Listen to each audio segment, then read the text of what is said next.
Bonjour, bienvenue au panel de l'École du sabbat de 3ABN. Nous sommes très heureux que vous nous rejoigniez pour la leçon 10. Nous étudions le livre de l'Exode et la leçon 10 est l'Alliance et le plan du salut. Si vous n'avez pas encore de trimestriel, vous pouvez aller sur 3abnsabbathschoolpanel.com et télécharger un, ou vous pouvez aller à votre église adventiste du 7e jour et en obtenir un d'eux et étudier avec eux. Mais venez nous rejoindre aujourd'hui, cela va être une étude passionnante.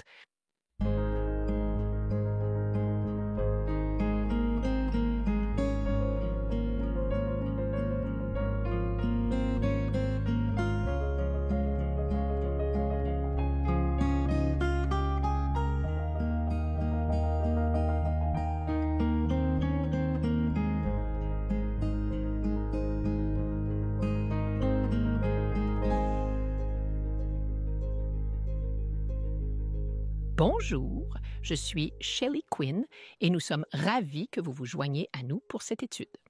L'Alliance et le plan.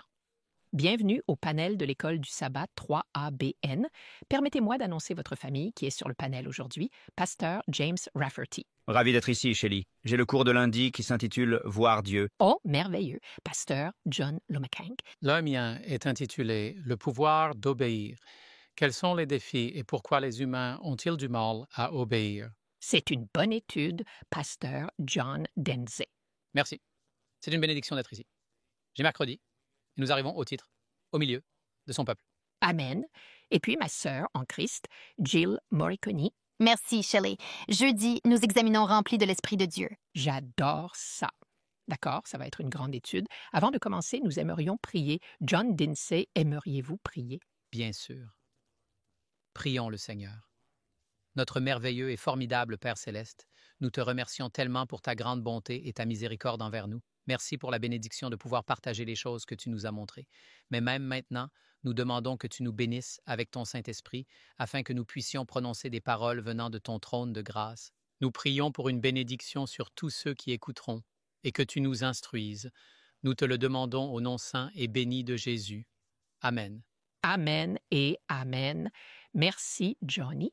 D'accord, nous examinons la leçon numéro 10. Il y avait des points intéressants sur le jour du sabbat. Ceci est l'alliance et le plan du salut. Notre verset à mémoriser est Exode, chapitre 24, verset 3.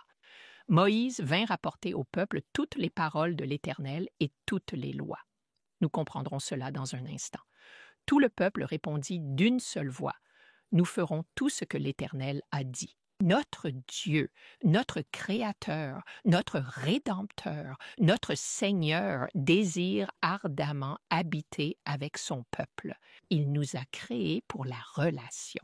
Et, vous savez, quand nous parlons de justice par la foi, c'est un terme relationnel. C'est comment Dieu se rapporte à nous et comment nous nous rapportons à lui. Mais toute relation significative se construit uniquement avec du temps et des efforts. Donc, ce que le sabbat dit en termes pratiques, cela signifie étudier sa parole et laisser Dieu nous parler. Nous prions et ouvrons nos cœurs à Dieu. Nous témoignons aux autres de la mort de Christ, de sa résurrection et de son retour. Ainsi, nous participons à la mission de Dieu. Vous savez, Hébreux 12, verset 2 nous dit de garder nos yeux fixés sur Jésus, l'auteur et le consommateur de notre foi. Puis, il agit en nous pour vouloir et faire son bon plaisir. Par la puissance du Saint-Esprit, il nous donne la force de marcher dans la loyauté. L'Apocalypse 14, verset 2 décrit le peuple de Dieu de la fin des temps. Il dit « Ceux qui gardent les commandements de Dieu » et la foi de Jésus. Donc, permettez-moi de le dire tout de suite et je pense, John, que vous allez en parler. L'obéissance n'est pas du légalisme, l'obéissance est de l'amour. C'est le chemin vers les bénédictions de l'alliance de Dieu. Donc, et ce qui est intéressant, c'est que lorsque nous marchons dans l'obéissance, Dieu fait de nous un canal de ses bénédictions pour les autres. Donc, dimanche, et j'ai hâte d'y être, c'est le livre et le sang, et je vais ajouter la chronologie avant que nous entrions dans la leçon proprement dite. Nous avons vu la semaine dernière que Dieu a parlé des 10 commandements, les 10 paroles, les 10 promesses à l'assemblée de tout le peuple. Ils ont tremblé, ils avaient peur d'entendre à nouveau, alors ils ont demandé à Moïse d'être un intermédiaire. Alors que se passe-t-il? Puis Moïse monte sur la montagne après que Dieu a prononcé les 10 commandements et Dieu lui donne des lois civiles, sociales et cérémonielles à proposer au peuple. Ce sera la constitution pour la nouvelle nation d'Israël avec Dieu comme leur roi souverain. Donc, seul Moïse entend cela, mais Exode, chapitre 24, versets 1 à 8. Moïse, il est dit, commençons en fait par le verset 3, Exode, chapitre 24, verset 3. Alors Moïse vint, il descendait de la montagne, il dit au peuple toutes les paroles du Seigneur et tous les jugements parce que Dieu leur avait dit ce qui arriverait s'ils n'obéissaient pas. Dieu connaît la fin dès le commencement et il a dit, si vous faites cela, voici ce qui va se passer. Il y a des conséquences à nos actions. Et tout le peuple répondit d'une seule voix et dit, tout ce que le Seigneur a dit, nous le ferons. Pensez-y, lorsqu'on réunit une foule, il y a un certain enthousiasme de la part de la foule. Je pense qu'ils étaient très sincères, mais ils parlaient sans réfléchir que je ne peux pas faire cela avec ma propre force. Et donc, ensuite, cela dit, une fois que Dieu leur a parlé des 10 commandements. Il a parlé de cette loi civile, cérémonielle et sociale à Moïse. Moïse parle de la loi civile, sociale et cérémonielle au peuple. Une fois qu'ils acceptent, cela va codifier les 10 commandements. Ensuite, il est dit que Moïse écrivit toutes les paroles du Seigneur. Maintenant, il n'écrit pas seulement ce que Dieu lui a dit sur la montagne, lui, personnellement, il inclut les 10 commandements. Cela va être l'alliance avec Dieu, la constitution pour Israël et même les 10 commandements, ils en font partie. Ils sont La semaine dernière, nous avons vu dans la Genèse qu'ils existent, qu'ils font partie de l'Ancienne Alliance et qu'ils font partie de la Nouvelle Alliance. Il s'est levé tôt le matin et a construit un autel. Je continue au verset 4. Il écrivit toutes les paroles du Seigneur, se leva tôt le matin, construisit un autel au pied de la montagne et 12 piliers selon les 12 tribus d'Israël. Verset 5. Puis il envoya des jeunes gens parmi les enfants d'Israël qui offrirent des holocaustes et sacrifièrent des offrandes de paix de bœufs au Seigneur. Moïse prit la moitié du sang de ces sacrifices, il le mit dans les bassins et avec l'autre moitié du sang, il aspergea devant l'autel. Puis, verset 7, Exode 24, verset 7, « Regardez ceci. » Puis il prit le livre de l'Alliance. Le livre de l'Alliance, nous trouvons tous ces termes de l'Alliance dans Exode 20, versets 22 à 23, verset 33, mais c'est tout cela plus les 10 commandements qui sont le cœur de l'Alliance. Il a pris le livre de l'Alliance, écrit de la main de Moïse, mais ce sont les mots que Dieu lui avait dictés. Il l'a prononcé au peuple avant, maintenant il le lit au peuple et ils ont dit, tout ce que le Seigneur a dit, nous le ferons et nous obéirons. Donc, ils répètent les paroles de Dieu au peuple, ils acceptent le corpus juridique, il l'a écrit sur du cuir animal ou du parchemin de sa propre main, et la raison pour laquelle j'insiste là-dessus, qui a écrit les 10 commandements? Dieu a écrit les 10 commandements 2 fois sur pierre. Le livre de l'Alliance a été écrit de la main de Moïse. Il l'a lu au peuple. Excusez-moi. Il a écrit ce livre de l'Alliance et comme je l'ai dit, les 10 commandements sont au cœur de l'Alliance, mais quand il le lit de nouveau, une fois de plus et encore une fois, ils disent simplement tout ce qu'il a fait. Quel est tout ce processus des sacrifices et du sang? Il ratifie l'alliance, il ratifie la constitution pour Israël, le livre de l'alliance. Et cela, plus tard, est développé. Nous verrons, après qu'il rompe l'alliance, que Dieu l'étend encore un peu plus lorsqu'il la renouvelle, et ensuite, elle est à nouveau développée avec plus de cérémonial dans le Deutéronome. Elle devient connue comme plus tard dans les Écritures, comme le livre de la loi ou le livre de l'Alliance, l'un ou l'autre. Ainsi, Exode 24, verset 6, dit que Moïse mit la moitié du sang du sacrifice dans des bassins, la moitié sur l'autel, mais regardez le verset 8, Exode 24, verset 8, Moïse prit le sang et il l'aspergea sur le peuple, et il dit, « Ceci est le sang du pacte que le Seigneur a fait avec vous selon toutes ses paroles. » Alors, Hébreux chapitre 9, versets 18 à 20 dans le Nouveau Testament, Hébreux chapitre 9, versets 18 à 20 dit « C'est pourquoi pas même le premier, et ce mot devrait vraiment dire ancien. » Cela signifie ancien, pas l'ancienne alliance. La première qui a été publiée, je veux dire qu'il dit que même pas la première, ni même l'ancienne alliance n'a été consacrée sans sang. Ce n'était pas la première alliance de Dieu. Il a toujours eu l'alliance de la justice par la foi introduite dans la Genèse 9, 5 à 6. Maintenant, il dit au verset 19.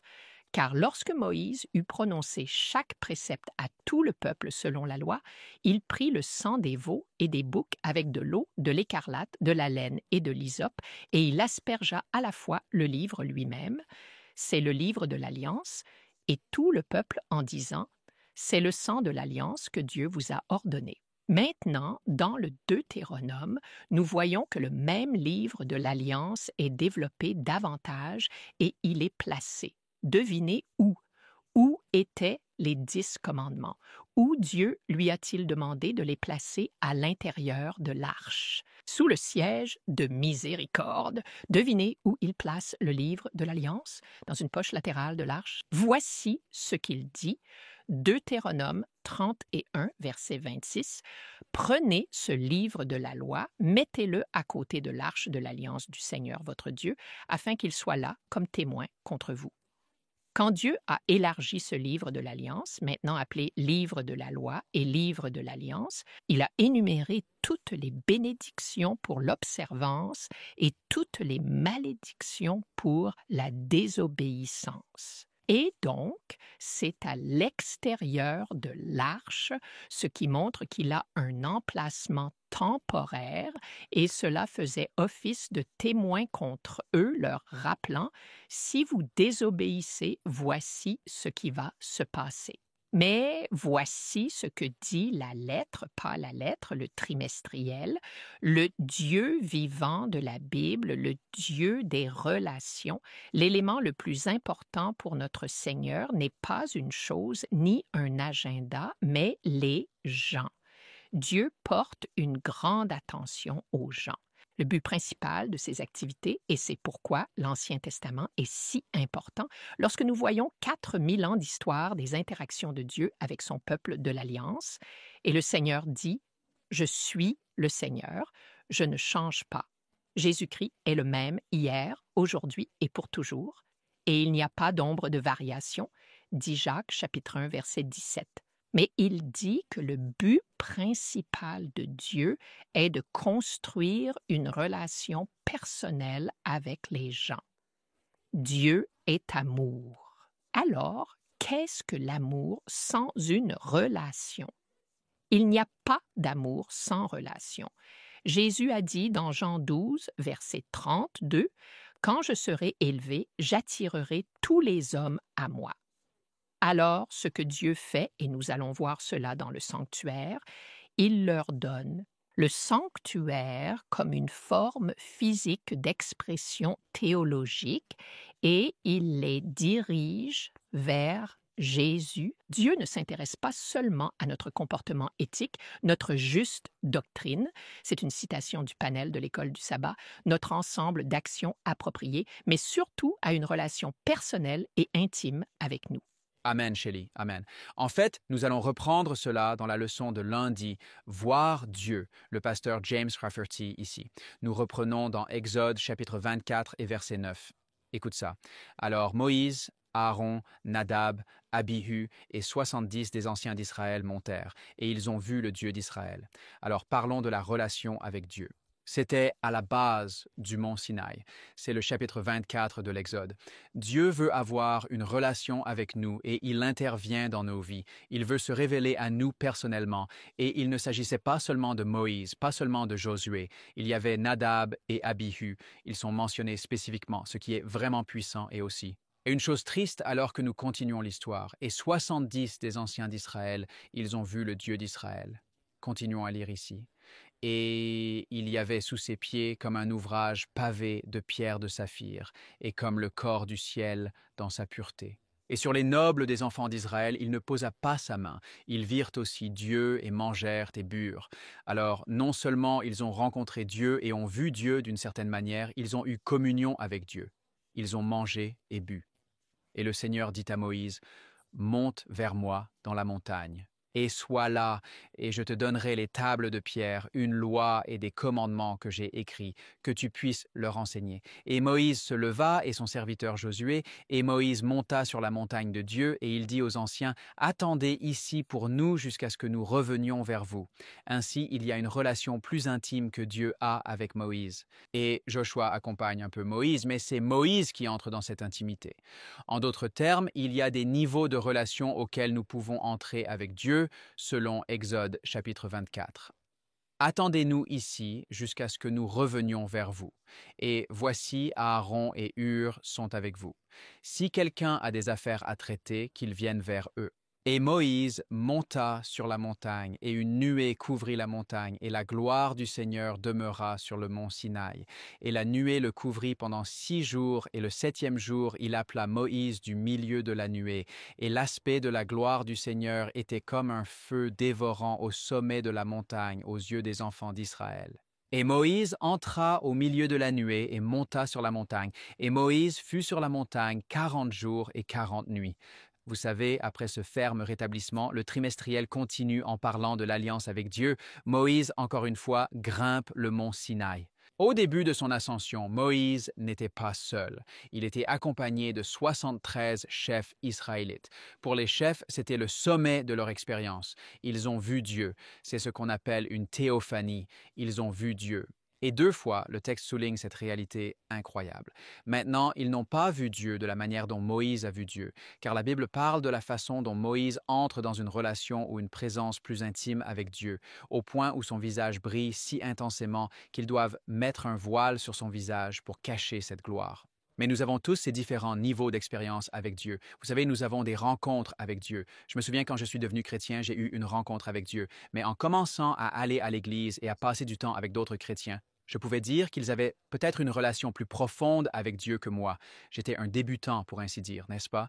Et donc, j'ai eu cette première rencontre avec Dieu et j'ai vu Dieu. Il était mon sauveur du péché et il m'avait aidé à reconnaître la vérité du salut. Mais je ne voyais pas Dieu, par exemple, comme celui qui voulait communier avec moi le jour du sabbat. Je ne le voyais pas de cette manière. Je ne savais rien du sabbat à ce moment-là. Et à mesure que je continuais à étudier la Bible, et même si au début je résistais un peu au sabbat, j'ai commencé à voir Dieu comme quelqu'un qui voulait avoir une communion intime avec moi une fois par semaine. Et pas seulement pour un sermon d'une demi-heure avant de passer à autre chose, mais pour avoir réellement une communion avec moi. Et maintenant, après avoir passé 40 ans en relation avec Dieu et à étudier sa parole, j'ai découvert que Dieu ne veut pas seulement avoir une relation avec moi le sabbat une fois par semaine, il veut avoir une relation avec moi chaque jour et à chaque instant de la journée. Il veut que je demeure en lui. Il veut avoir une relation permanente avec moi. Ainsi, vous voyez cela dans l'histoire de Moïse. Vous voyez Moïse comme quelqu'un qui est entré dans une relation plus intime avec Dieu que même ses 73 anciens.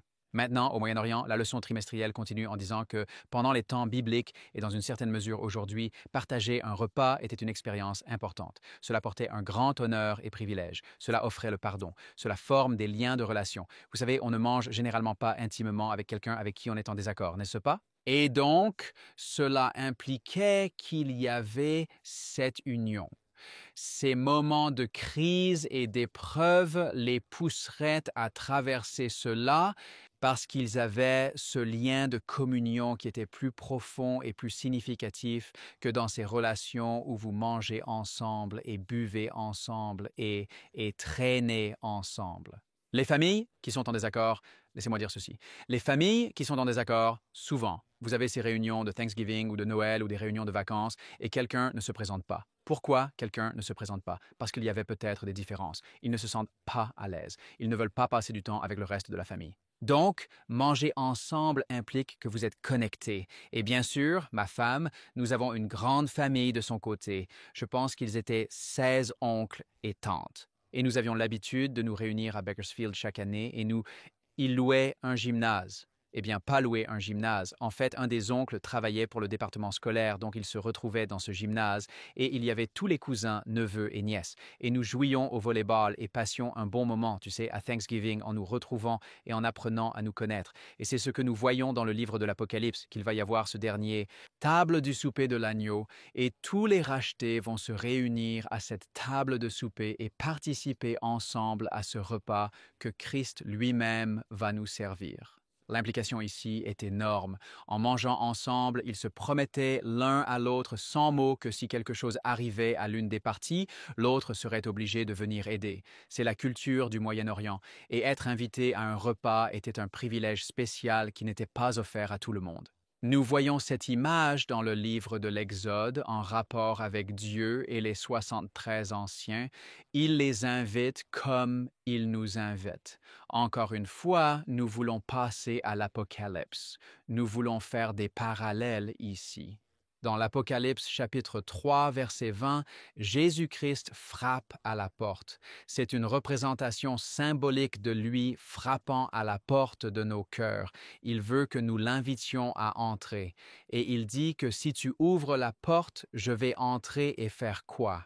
Je vais souper avec toi, je vais dîner avec toi, je vais prendre un repas avec toi, je vais manger avec toi. Quand Jésus a été crucifié, les disciples étaient tellement découragés et 2 d'entre eux marchaient sur le chemin d'Emmaüs et Jésus les a rejoints. Ils ne l'ont pas reconnu tout de suite et il ne s'est pas révélé tout de suite. Mais à la fin du voyage, quand ils sont arrivés à leur destination, ils l'ont invité à rester. Il était un étranger pour eux à ce moment-là. Et partager un repas avec lui. Et pendant ce repas, il s'est révélé.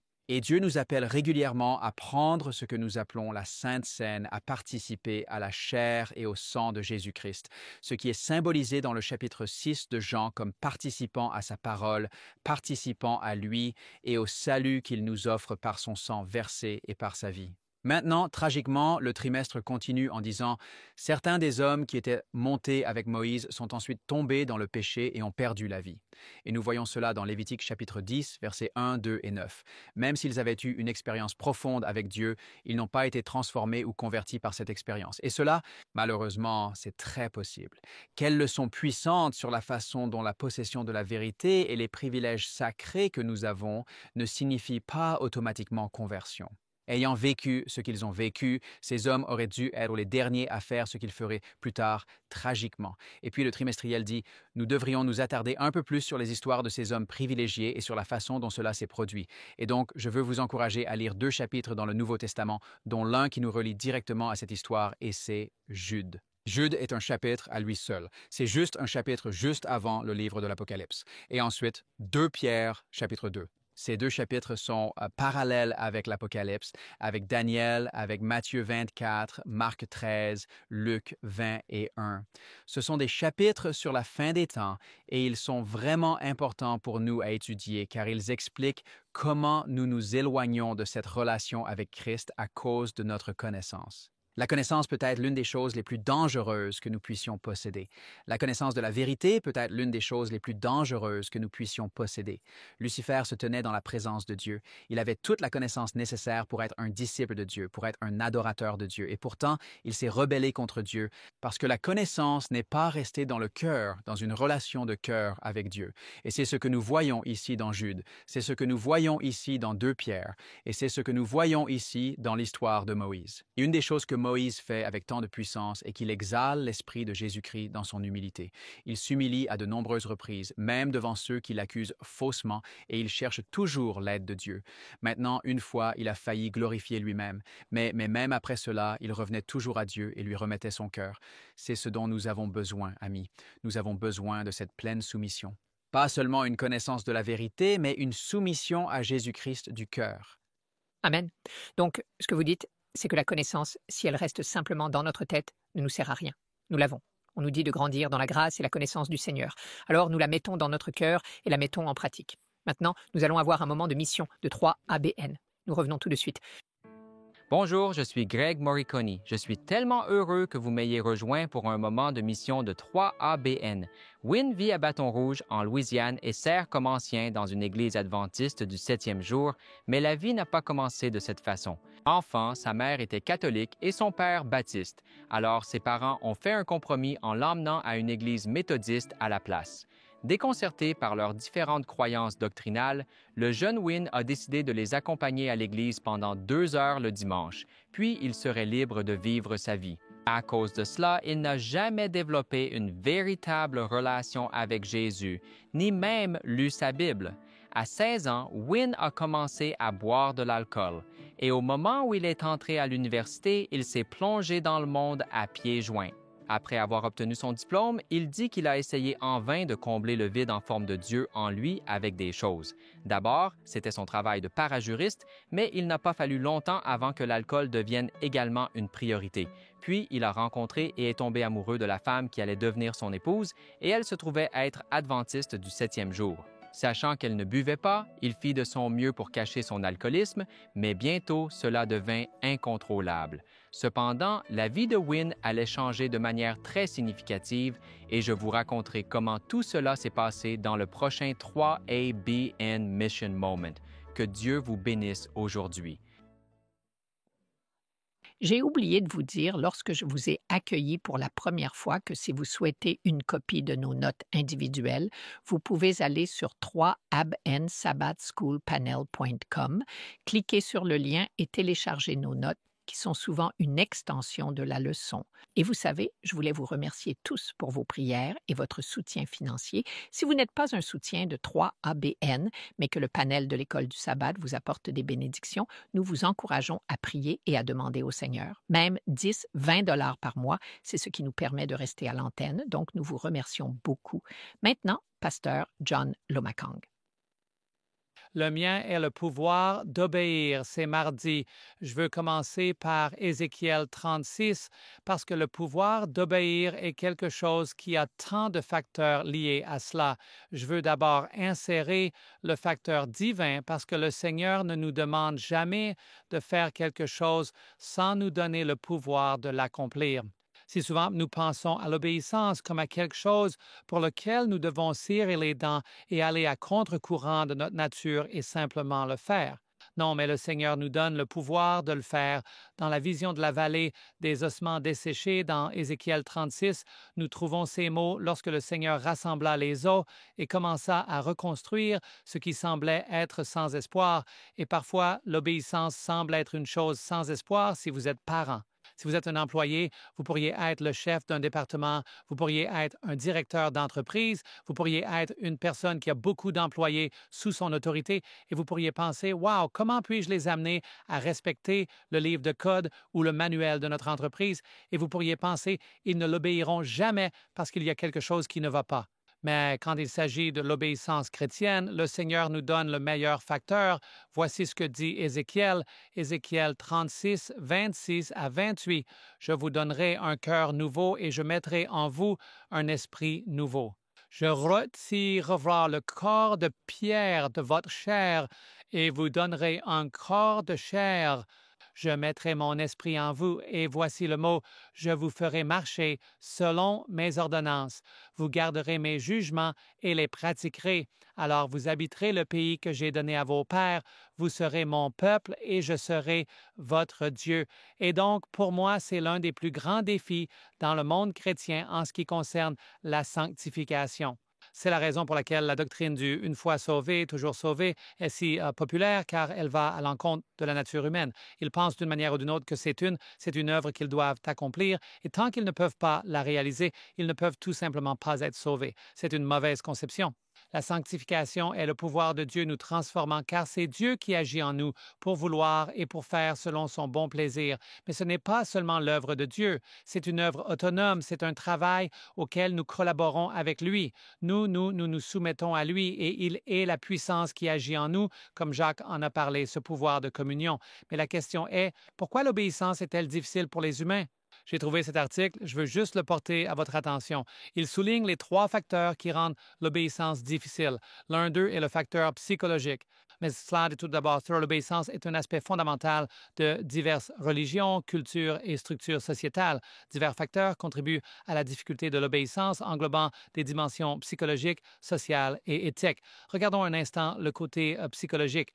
Les humains aspirent naturellement à l'autonomie et à l'autodétermination. En d'autres termes, nous voulons faire ce qui nous plaît. Je veux dire, pour que quelqu'un me dise quoi faire, c'est comme « ne me dis pas quoi faire ». Vous avez entendu la phrase « c'est mon corps et je peux en faire ce que je veux ». C'est la nature humaine. Ainsi, lorsque les lois ou l'obéissance deviennent un facteur, contrôler nos propres actions va à l'encontre de l'ordre d'être obéissant, parce que dans notre psychologie humaine, notre propre contrôle est profondément enraciné dans notre compréhension psychologique. Et voici l'une des raisons, la peur de perdre. Vous savez, l'obéissance exige parfois de sacrifier des conforts personnels ou des désirs. En d'autres termes, vous devez choisir entre votre volonté et la volonté de Dieu, et Jésus comprend cela, et il dit, non pas ma volonté, mais que ta volonté soit faite. Mais la perception d'une perte personnelle peut éclipser les avantages potentiels de l'obéissance. En d'autres termes, si j'obéis, qu'est-ce qui en découlera? Et beaucoup de parents disent, si tu fais ça, je te donnerai ça. Si tu fais ça, je te donnerai ça. Et parfois, nous pensons à Dieu comme au supermarché. Si j'obéis à Dieu, va-t-il? Et nous attendons de Dieu qu'il nous récompense, alors qu'en fait, la plus grande récompense est un changement dans nos propres vies, devenir comme le Christ. Ensuite, il y a l'autre aspect, les influences sociales. Vous savez, la pression des pairs.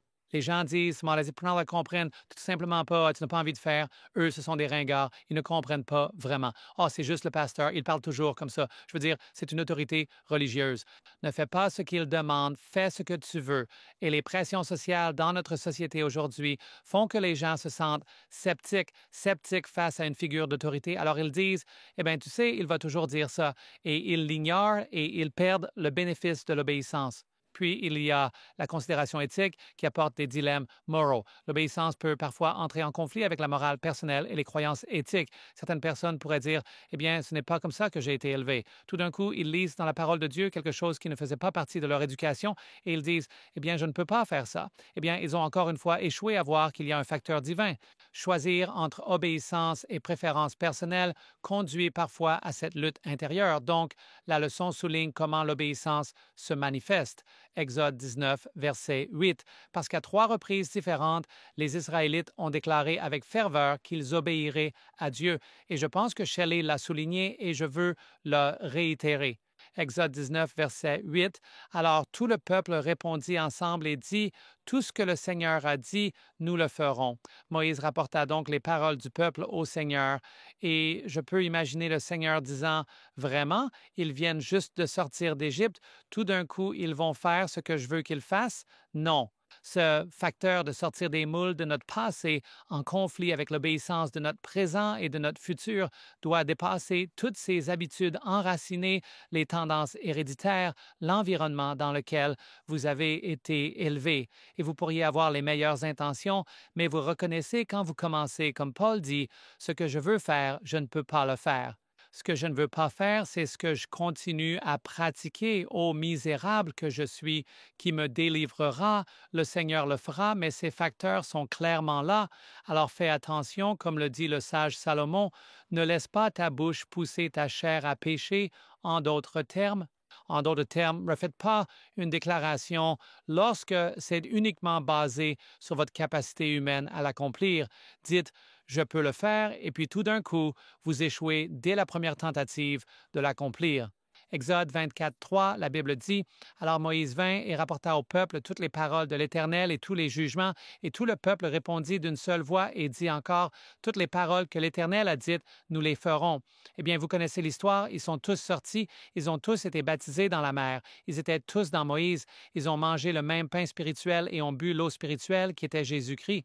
Mais la Bible dit, « Mais Dieu n'a pas pris plaisir en beaucoup d'entre eux, car l'obéissance n'est pas une tendance naturelle. » Josué chapitre 24, verset 19 montre notre incapacité. Remarquez ce qu'il dit. Mais Josué dit au peuple, « Vous ne pouvez pas servir le Seigneur, car il est un Dieu saint, il est un Dieu jaloux. Il ne pardonnera pas vos transgressions ni vos péchés. C'est dans le moment de récalcitrance et donc nous devons garder à l'esprit alors que se passe-t-il lorsque nous sommes faibles? Que se passe-t-il lorsque notre capacité naturelle échoue toujours? Et Romains chapitre 3, verset 23 dit que tous ont péché et sont éloignés. Nous ne pouvons pas naturellement obéir par nos propres forces. Alors, quelle réponse l'apôtre Paul nous donne-t-il? Deuxième épître aux Corinthiens 12, 9, la réponse à l'obéissance. Et il m'a dit, « Ma grâce te suffit, car ma puissance s'accomplit dans la faiblesse. C'est pourquoi je me glorifierai bien plus volontiers de mes faiblesses. Et comprenez ceci, afin que la puissance de Christ repose sur moi. » Maintenant, permettez-moi de faire un point très important. L'anastasia, c'est pour dire que nous devenons contents de notre faiblesse. Cela veut dire que pendant que nous devenons forts, la grâce de Dieu dépasse notre incapacité, car vous voyez, la sanctification est un processus. Vous savez, vous avez dit, « Eh bien, je ne fais plus cela. Eh bien, j'ai surmonté cela. » Mais ensuite, vous dites, de nombreuses années plus tard, « Je n'y pense même plus. » Pourquoi? Parce que le processus divin de transformation ne vous change pas seulement, mais vous transforme. C'est pourquoi l'apôtre Jean dit, « Il n'a pas encore été révélé ce que vous serez, mais nous savons que lorsqu'il sera révélé, nous serons comme lui, car nous le verrons tel qu'il est. » C'est le processus de transformation divine. Cela se produit au fil du temps. Nous ne sortons pas du ventre de notre mère avec un permis de conduire. Nous devons grandir pour y parvenir. C'est aussi un processus dans la vie chrétienne. Alors Paul dit, « Que faisons-nous pendant que Dieu essaie de nous sanctifier jusqu'à l'obéissance complète? » Verset 10 du chapitre 12 de deuxième épître aux Corinthiens, il dit, « C'est pourquoi je prends plaisir dans les infirmités, dans les reproches, dans les besoins, dans les persécutions, dans les détresses, pour l'amour de Christ, car quand je suis faible, quelle est ma confiance? Alors je suis fort. » Pourquoi? Parce que je ne me repose pas sur moi-même. Je me fie au Seigneur. Et voici les 4 facteurs. L'obéissance est un mandat divin. L'obéissance dépasse le sacrifice. L'obéissance apporte des bénédictions. L'obéissance mène à l'exaltation du Saint. Pourquoi? Ézéchiel 36, verset 27, le Seigneur dit, « Je mettrai mon esprit en vous et je vous ferai marcher selon mes statuts. Vous garderez mes jugements et les ferez. Vous n'obéirez pas, essayez le facteur divin. » Amen. Louez le Seigneur. Merci beaucoup. Nous sommes maintenant mercredi et le titre est « Au milieu de son peuple ». Mon nom est John Dinsey et ensemble, vous et moi, allons examiner les Écritures qui nous sont présentées aujourd'hui. Au milieu de son peuple. Et la leçon souligne que Dieu essaie de nous enseigner de diverses manières et l'une des manières était à travers le sanctuaire. Et rappelez-vous que toutes les choses du sanctuaire pointaient vers Jésus-Christ, notre Sauveur, l'agneau de Dieu qui enlève le péché du monde. De nombreuses manières, le Seigneur a essayé de montrer au peuple d'Israël et à nous aujourd'hui d'une certaine manière qu'il est avec nous. Je vous renvoie d'abord à Exode 13 en lisant les versets 21 et 22. « Et le Seigneur allait devant eux le jour dans une colonne de nuée pour les guider et la nuit dans une colonne de feu pour les éclairer afin de marcher de jour et de nuit. Il n'a pas retiré la colonne de nuée pendant le jour, ni la colonne de feu pendant la nuit de devant le peuple. » C'est merveilleux de penser qu'il n'a pas retiré la colonne de nuée ni la colonne de feu pendant la nuit, montrant que sa présence était là avec eux tout le temps. Exode 25, commençant au verset 1, nous lisons jusqu'à Exode 25, 1 à 9. Et la question qui nous est posée est, quelles vérités pratiques et théologiques cruciales sont visibles dans ces versets?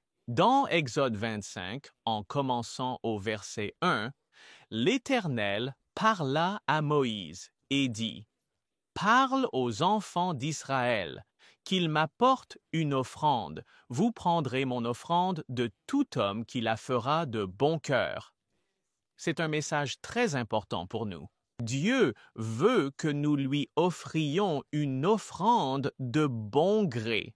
Vous savez, parfois nous voyons des gens essayer de nous culpabiliser sur certaines de ces chaînes religieuses et vous faire sentir que si vous ne le faites pas, les envoyer des dons que vous violez ou ils vous font culpabiliser de telle manière que vous ressentez « Wow, je ferais mieux de faire ça, sinon je vais avoir des ennuis. » Et parfois, ils vous amènent à penser que si vous faites cette offrande, alors vous allez automatiquement recevoir des merveilles du Seigneur. Le Seigneur veut que nous donnions volontiers en sachant qu'il est celui qui nous donne toutes choses et de donner du fond du cœur parce que vous aimez le Seigneur. Pas que vous regardiez un avantage futur et le Seigneur bénit son peuple chaque jour. Nous ne pourrons jamais rendre à Dieu ce qu'il nous donne chaque jour. Exode 25:3 et voici l'offrande que tu prendras d'eux,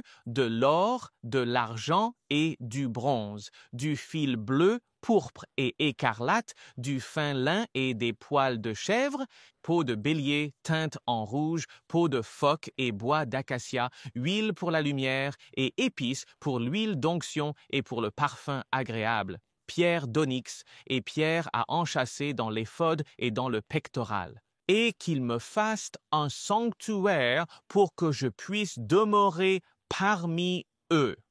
Des écritures merveilleuses que nous avons ici.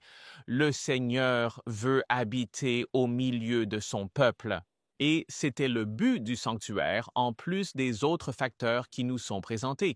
Il offrait aux gens un lieu pour adorer le Seigneur et aussi pour apporter leurs offrandes pour le péché. Vous savez, Dieu veut que nous comprenions qu'il souhaite demeurer avec nous aussi. Denis Alvarez.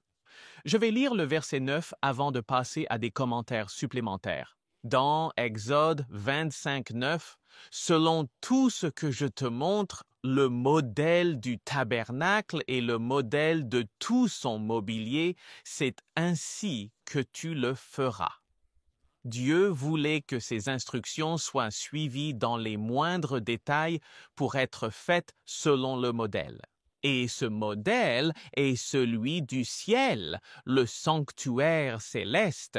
Il devait faire un modèle selon ce que Dieu a montré à Moïse. Maintenant, je veux souligner, avant de continuer, j'ai mentionné les offrandes. Vous savez pourquoi je loue le Seigneur? Pas parce que je travaille à 3ABN, mais vous savez, quand 3ABN vous présente des besoins d'offrandes, nous disons comme le Saint-Esprit vous inspire. Et c'est quelque chose que vous pouvez évaluer et comprendre. Le Saint-Esprit m'appelle-t-il à faire quelque chose? Et je loue le Seigneur que nous ne culpabilisions pas les gens. Que vous nous devez cela? Non, c'est une offrande volontaire et c'est ce que Dieu veut de chacun d'entre nous. Et l'une des offrandes qu'il veut de nous est, bien sûr, notre cœur. Et je loue le Seigneur pour cela. Je vous lis un extrait de la leçon et en fait, c'est une citation d'Ellen G. White dans le livre Patriarches et prophètes, page 343, très courte. Il dit « Ils me feront un sanctuaire et je demeurerai au milieu d'eux. » Exode 25:8. Dieu voulait leur montrer concrètement qu'il était effectivement avec eux. Même s'ils avaient mal agi à de nombreuses reprises, il ne les avait pas abandonnés.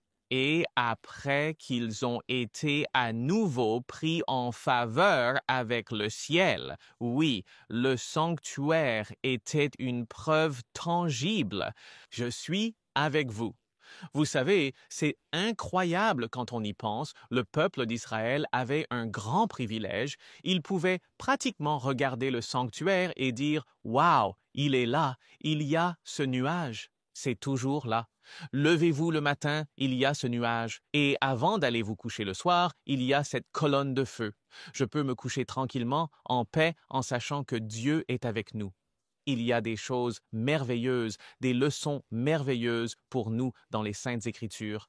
Très rapidement, je dois lire la leçon avant de plonger dans quelque chose que nous espérons que vous garderez dans votre cœur. Il dit: la Bible nous assure que Dieu ne vit pas dans des temples et des bâtiments faits par l'homme.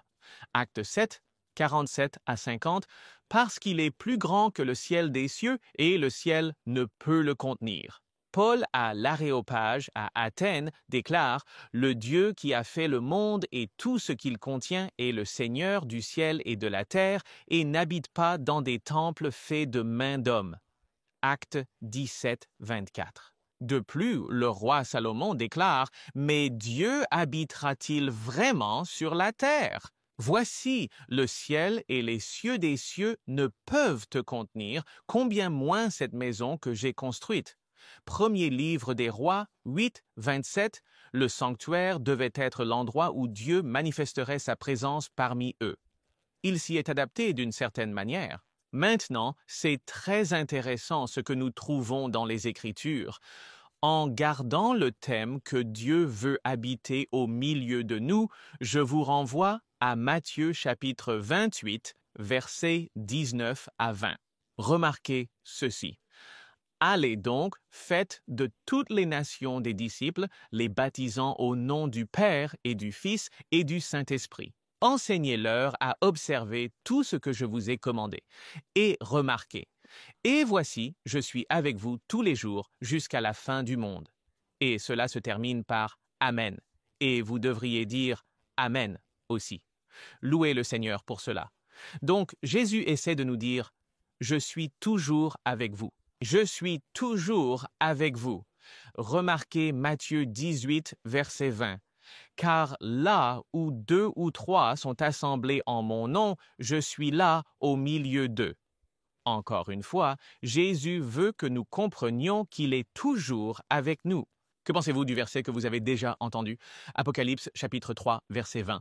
Voici, je me tiens à la porte et je frappe. Si quelqu'un entend ma voix et ouvre la porte, j'entrerai chez lui et je souperai avec lui et lui avec moi. Remarquez qu'il est dit « si quelqu'un », cela inclut donc vous et moi. Louez le Seigneur. D'accord. C'est tout? Non, il y a plus. Dans Jean chapitre 14, versets 15 et 16, je vous présente un autre. Jésus dit « Si vous m'aimez, gardez mes commandements. » Eh bien, que se passe-t-il lorsque vous faites cela? Remarquez le verset 16. « Et je prierai le Père, et il vous donnera un autre consolateur, afin qu'il demeure avec vous pour toujours. » Louez le Seigneur. Wow, je dois en sauter un à cause du temps. Première lettre aux Corinthiens, chapitre 6, vers 19 et 20. Allons-y. Quoi? Ne savez-vous pas que votre corps est le temple du Saint-Esprit qui est en vous et que vous avez reçu de Dieu et que vous ne vous appartenez pas? Car vous avez été achetés à un prix, glorifiez donc Dieu dans votre corps et dans votre esprit qui appartiennent à Dieu. Amen. Merci beaucoup à chacun de vous. Merci, Pasteur Johnny, et à chacun. Quelle étude incroyable. J'aime comment nous voyons notre Dieu. Notre Dieu des relations, notre Dieu de la rédemption, notre Dieu qui veut habiter avec nous en tant que son peuple, et notre Dieu qui veut nous permettre de marcher dans l'obéissance. Je suis Jill Morricone. Le jeudi, le titre de la leçon est « Rempli de l'Esprit de Dieu ». Et j'ai 4 chapitres à couvrir. Exode 28, 29, 30 et 31. Il n'y a pas moyen de couvrir les 4, mais la leçon les a mentionnés. En examinant cela et en essayant de le synthétiser, la leçon se concentre principalement sur l'œuvre du Saint-Esprit dans le cœur et la vie des croyants, ainsi que sur l'importance du sabbat. Nous allons donc nous concentrer là-dessus. Nous allons parler de 4 façons dont le Saint-Esprit agit dans la vie des croyants à partir du livre de l'Exode. Maintenant, il y a beaucoup plus que 4 façons, et nous devrions étudier toute la Bible pour les identifier, mais nous examinons spécifiquement ici le livre de l'Exode. Vous savez, certaines personnes disent que le Saint-Esprit est présent dans le Nouveau Testament, mais c'est un peu plus difficile de trouver le Saint-Esprit dans l'Ancien Testament. Le Saint-Esprit est présent tout au long de l'Ancien Testament. J'aime cela. Et nous le voyons ici. La première manière, numéro 1, le Saint-Esprit remplissait la vie des croyants. Nous sommes dans Exode 31. Tournez avec moi vers Exode 31. Nous allons examiner les 3 premiers versets. Maintenant, nous disons souvent, eh bien, nous savons que dans le Nouveau Testament, cela s'est produit à la Pentecôte, n'est-ce pas? Actes chapitre 2, verset 8, ils furent remplis du Saint-Esprit. C'est très clair. Ils commencèrent à parler en d'autres langues selon que l'Esprit leur donnait de s'exprimer. Nous voyons qu'ils étaient remplis de l'Esprit. Pourquoi? Dans le but de témoigner, dans le but de partager Jésus. Vous pourriez regarder Éphésiens 2, 16, qu'il vous accorde selon les richesses de sa gloire d'être fortifiés en puissance. Comment? Par son Esprit dans l'homme intérieur.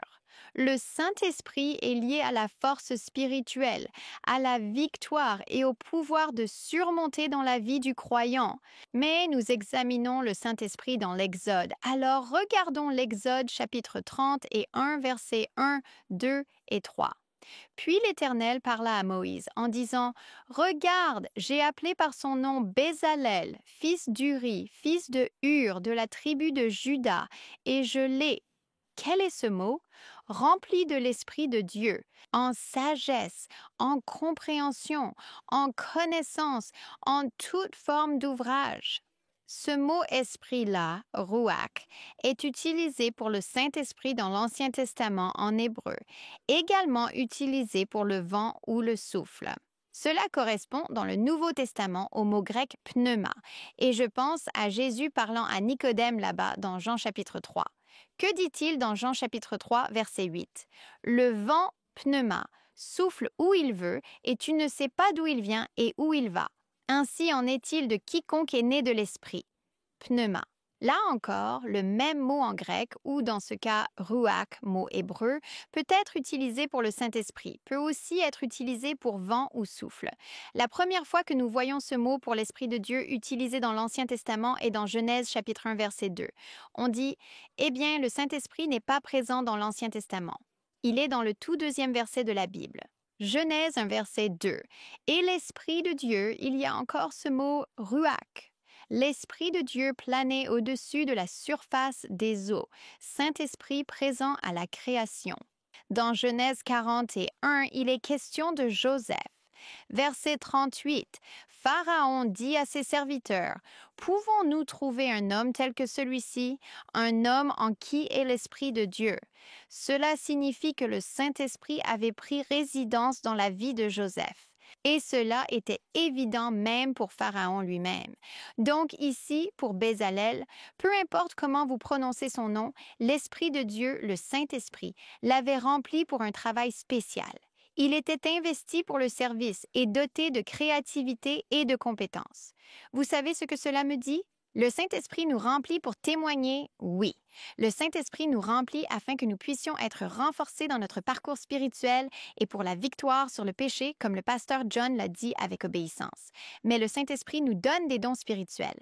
Et les dons spirituels donnés à ce frère juste ici étaient pour la création du tabernacle. Dons et compétences. La créativité est un don de Dieu. J'adore ça. Regardons le deuxième point. Le Saint-Esprit a sanctifié les croyants. Maintenant, vous pourriez dire, « Attendez une minute, Jill. Je ne vois pas cela dans l'Exode. Mais nous voyons le sabbat et la sanctification et nous reviendrons sur cela avec le Saint-Esprit. Le sabbat, comme l'a souligné la leçon, est mentionné plus souvent dans le livre de l'Exode que tout autre commandement. Maintenant, je n'y avais même pas vraiment pensé ou réfléchi, mais ils ont dit que le sabbat revient sans cesse dans le livre de l'Exode. Bien sûr, nous savons que le sabbat est un signe de la création, n'est-ce pas? C'est exact. Genèse chapitre 2, versets 2 à 3, ainsi que le 4e commandement dans Exode chapitre 20, versets 8 à 11. En 6 jours, le Seigneur a fait le ciel et la terre. Cela renvoie directement au récit de la création. Le sabbat est un signe que notre Dieu est créateur. Le sabbat est un signe que notre Dieu est rédempteur. Si vous regardez Deutéronome chapitre 5, versets 12 à 15, vous voyez Dieu rappeler à son peuple « Je vous ai fait sortir d'Égypte par une main puissante. Je suis votre rédempteur. » Le sabbat est un signe du repos que nous avons en lui. Nous voyons cela dans Hébreux chapitre 4, ce repos sabbatique que Dieu donne à son peuple. Le repos qu'il est celui qui nous sauve, qu'il est celui qui nous rachète et que nous n'avons pas besoin de travailler par nous-mêmes, Pasteur John. Nous pouvons nous reposer en sachant qu'il est notre justice. Le sabbat est un signe de sanctification. Nous sommes dans l'Exode chapitre 30 et un verset 12 et 13. Et le Seigneur parla à Moïse en disant: Parle aussi aux enfants d'Israël en disant: Vous garderez sûrement mes sabbats, car c'est un signe entre moi et vous au cours de vos générations, afin que vous sachiez que je suis le Seigneur qui vous sanctifie. Le sabbat est un signe que Dieu est celui qui fait l'œuvre de sanctification en nous. Maintenant, j'aime cette petite connexion ici. Le mot signe là est le même mot signe, Shelley, que dans Genèse 17, le signe de la circoncision quand Dieu le donne à Abraham. Souvenez-vous dans Romains 4, Paul a toute cette discussion. Abraham a-t-il été justifié par la foi avant que la circoncision et ce signe aient lieu, ou était-ce après? Et nous découvrons que c'était avant. Que cette justification par la foi n'avait rien à voir avec des œuvres extérieures qui pouvaient être accomplies. C'était sa relation avec Dieu seul. Et ensuite, nous découvrons que la circoncision était simplement un symbole ou un signe extérieur de l'œuvre que Dieu avait déjà accomplie dans le cœur. Donc, quand vous connectez cela avec le sabbat ici et le signe ici, pour moi, c'est si significatif que lorsque nous observons le sabbat, ce n'est pas que nous devenons plus saints. Quand nous observons le sabbat, nous disons: « Oh, vous devez observer le sabbat parce que cela, c'est garder les commandements. » C'est un signe, c'est un symbole que je suis déjà en accord avec Dieu, que je suis déjà justifié, que sa justice m'a déjà couvert. Le sabbat, l'observance du sabbat, est simplement un signe du travail que Dieu a déjà fait dans mon cœur et dans ma vie et qu'il continue de faire parce qu'il m'a sanctifié. Qui nous sanctifie? Eh bien, nous pouvons examiner plusieurs versets différents, mais le verset que je veux examiner est 1 Corinthiens chapitre 6, verset 11. « Tels étaient certains d'entre vous, mais vous avez été lavés. Vous avez été sanctifiés. Vous avez été justifiés. » Comment? Au nom du Seigneur Jésus et par l'Esprit de notre Dieu. Cela signifie que l'Esprit Saint est impliqué dans le processus de sanctification. Le sabbat est lié à la sanctification, donc nous voyons l'Esprit Saint impliqué dans la sanctification là dans l'Exode. Regardons rapidement. L'Esprit Saint a consacré la prêtrise. Exode 29. Revenez à Exode 29, verset 1. « Voici ce que tu leur feras pour les consacrer afin qu'ils soient à mon service comme prêtres. » C'est donc la préparation pour Aaron et ses fils. Si vous continuez à lire, ils doivent être lavés avec de l'eau, habillés d'une certaine manière, et puis verset 7, « Tu prendras l'huile d'onction. » Que symbolise l'huile? L'Esprit Saint. Versez-la sur sa tête et oignez-le. Verset 9. La prêtrise leur sera une ordonnance perpétuelle. Vous consacrerez Aaron et ses fils. L'huile versée sur eux. Dans l'Ancien Testament, lorsqu'une personne était ointe, elle était positionnée ou placée en autorité. Elle était mise à part pour un but sacré. Ici, parfois, l'huile d'onction était pour les rois, les prophètes ou les prêtres. Jésus a également été oint avec le Saint-Esprit. Donc, nous voyons ici dans Exode 29 que le Saint-Esprit a consacré la prêtrise. Et ensuite, dans Exode 31, verset 10, nous ne lirons pas ces versets. Et 31, verset 3, vous voyez que le Saint-Esprit était impliqué dans la création du sanctuaire. Le Saint-Esprit impliqué dans ceux qui ont fabriqué les vêtements pour la prêtrise. Le Saint-Esprit impliqué dans ceux qui ont fabriqué les articles de mobilier pour le tabernacle. Ainsi, nous voyons le Saint-Esprit tout au long du livre de l'Exode et la relation spéciale de Dieu avec son peuple. Amen. Merci, Jill. Il nous reste 1 minute. Est-ce que quelqu'un veut faire une remarque de clôture? Voir Dieu. Nous voulons juste nous assurer que nous nous concentrons sur voir Dieu. Il n'y a pas de pouvoir en dehors du pouvoir divin à respecter et à obéir. Amen. Croyez-le. Dieu ne vous abandonnera jamais, ni ne vous délaissera. Amen. Et demande au Saint-Esprit de venir dans ton cœur, il y entrera et y demeurera. Amen et Amen. Je pensais juste que pour moi, rapidement, si vous regardez Galates, chapitre 3, vous savez, certaines personnes sont ici en train de dire « Oh, mais Christ nous a rachetés de la malédiction de la loi. » Rappelez-vous, il faut lire dans le contexte. En 3,16, il dit les œuvres de la loi, quiconque fait cela est sous une malédiction. Et puis, il cite Deutéronome 27-26, car maudit est quiconque ne persévère pas à mettre en pratique tout ce qui est écrit dans le livre de la loi. Christ nous a rachetés de ces lois civiles, sociales et cérémonielles dans le livre de l'Alliance, mais les 10 commandements sont toujours bel et bien en vigueur. Lisez simplement Hébreux 8. La semaine prochaine, apostasie et intercession.